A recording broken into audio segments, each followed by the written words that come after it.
Welcome in, everybody. Parker Gabriel, Ryan McFadden, Denver Post, out here again for a fresh week of training camp action at Denver Broncos camp. It is between the first and second preseason game now. I don't know what we are, 4 weeks into camp, Ryan? Something like that?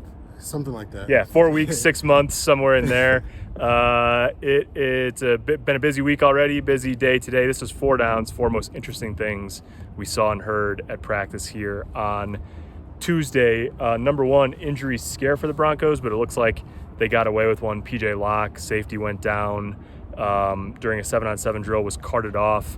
Sean Payton said he was going to be fine afterwards, so we don't know exactly if he'll miss any time, a little bit of time, but sounds like they avoided something major, which is important, Ryan, because also today, Caden Stearns didn't do anything. Justin Simmons has been out with a groin strain. It's maybe their deepest position, and now all of a sudden they've got several guys dealing with injuries at that position too.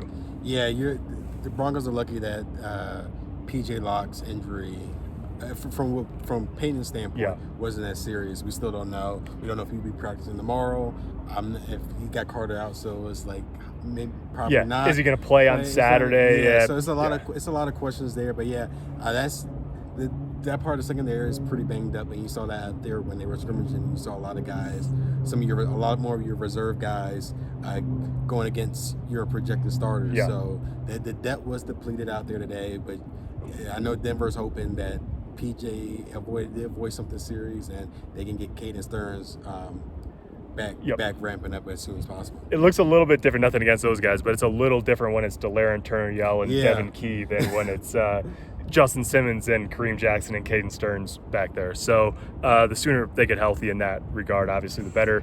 A bunch of guys, number 2, did return to practice today. Cortland Sutton was back. Pat Surtain was back. Kendall Hinton was back. DJ Jones, even sort of going through the concussion protocol, didn't do a lot today, but was out there with his pads, had his helmet. So just like Sean Payton said yesterday, I mean, sometimes you know, fans will freak out about the injury thing, but Sean said yesterday he wasn't too worried about it, and that sort of bore out a little bit today. Yeah, it was good to see those guys back, and you don't want to deal with a situation where Pat Surtain is out for a certain extent of time, and then especially Cortland Sutton, given the injuries that the Broncos have already dealt with in the wide receivers room. But yeah, yesterday Sean Payton wasn't too concerned, and he proved it, and he was right because they was out there in pads and playing. Number 3, another guy actually that got hurt and then waived, the kicker Elliott Fry. That brings the Broncos kicking competition down to just one, Brett Maher, but it's not quite that simple, right? I mean, he's still competing in his own way, even though he's the only kicker on the roster. Yeah, Sean Payton said he's competing against himself and competing for, like he always said with other players, for other spots around the league. So as of right now, it's like we're leaning towards Brent being the Denver starting kicker, but anything can happen down the stretch.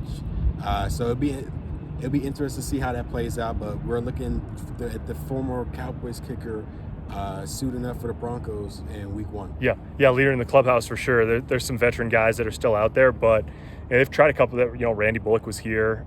They didn't sign him. Obviously, Brett Maher, no sure thing, but obviously the leader in the clubhouse right now. And then we'll finish it on this. Mike Shanahan, number 4, Mike Shanahan and Dan Reeves up for a potential Hall of Fame consideration in the coach contributor category. The group was meeting today to whittle the 12 finalists down to just 1. It won't technically, we'll probably find out on Wednesday who that nominee is from that group. If it's Mike Shanahan or Dan Reeves, it doesn't mean they're definitely all the way into the Hall of Fame, but it's sort of the last step to get in on an official vote early next year.